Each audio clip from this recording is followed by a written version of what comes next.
Hello guys, again welcome to our channel food and ফাইনে। আমি সায়নী, আমার দিদি সুপর্ণা। আজ আপনাদের জন্য নিয়ে এসেছি একটু অন্যরকম কিন্তু খুবই টেস্টি আলু মোরলার ঝাল। দিদির শরীর খারাপ থাকায় আজকে আমাকে এই রান্নায় হেল্প করেছে আমার মা। চলুন দেখে নেওয়া যাক আজকের রেসিপি।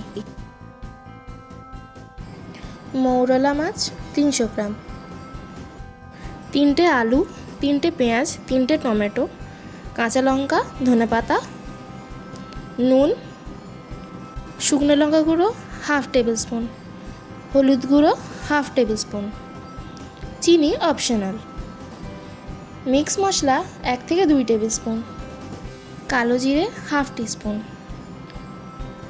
সর্ষের তেল 8 থেকে 9 টেবিল স্পুন। কড়াই গরম করে তাতে সর্ষের তেল দিয়ে দিতে হবে এবং তেল গরম হয়ে গেলে তাতে মৌরলা মাছগুলো দিয়ে দিতে হবে।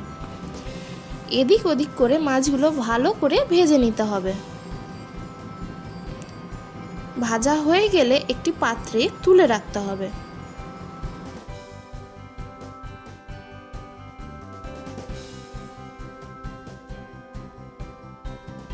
এবার বাকি মৌরলা মাছগুলো ভালো করে ভেজে নিয়ে তুলে রাখতে হবে।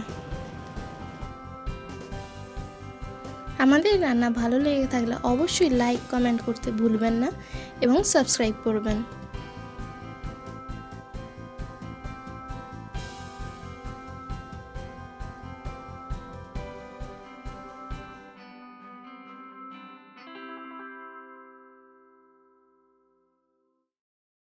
ওই কড়াইতে আরও 2 থেকে 3 টেবিল স্পুন তেল অ্যাড করতে হবে।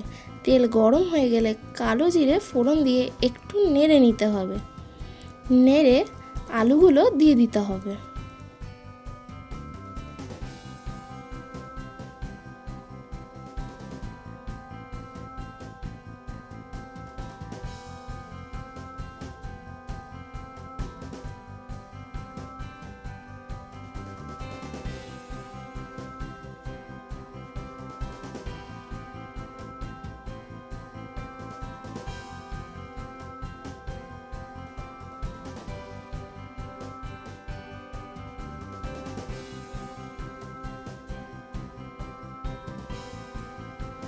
আলুগুলো হালকা হালকা ভাজা হয়ে এলে তাতে পেঁয়াজগুলো দিয়ে দিতে হবে। দিয়ে ভালো করে নেড়ে চেড়ে নিয়ে চেরা কাঁচা লঙ্কাও দিয়ে দিতে হবে।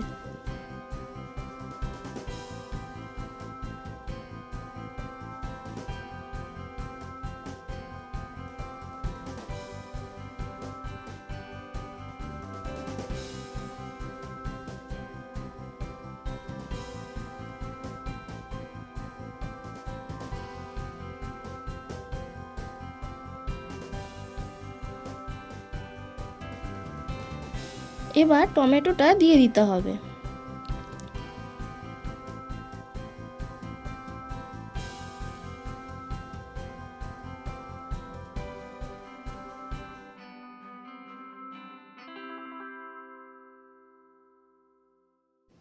এবার একটু নেড়ে চেড়ে তাতে হলুদ গুঁড়ো, লঙ্কা গুঁড়ো ও নুন দিয়ে দিতে হবে।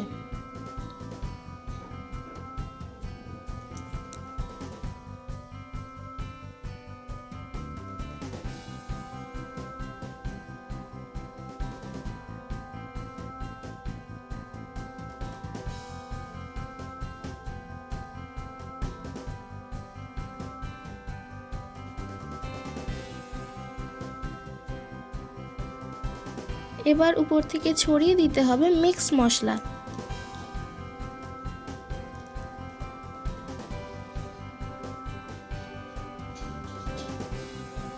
ভালো করে নেড়ে চেড়ে নিয়ে উপর থেকে অল্প করে চিনি ছড়াতে হবে। আপনারা যদি চান তাহলে এটা অ্যাভয়েডও করতে পারেন।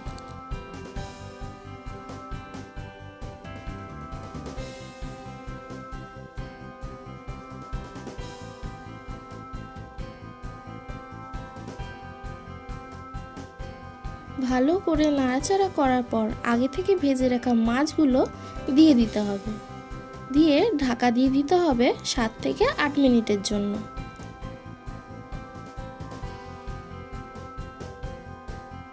ঢাকা খুলে আবার একটু হালকা হাতে নেড়ে নিতে হবে।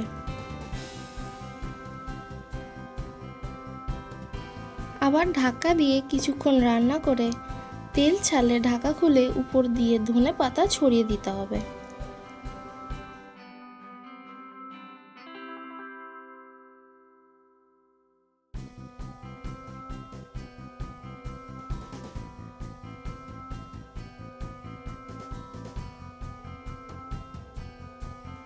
ধনেপাতা ছড়িয়ে দিয়ে কিছুক্ষণ নেড়েচেড়ে নিলেই তৈরি হয়ে যাবে টেস্টি আলু মৌরলার ঝাল। খুবই সহজ এবং অল্প উপকরণেই তৈরি হয়ে যায় এই আলু মৌরলার ঝাল।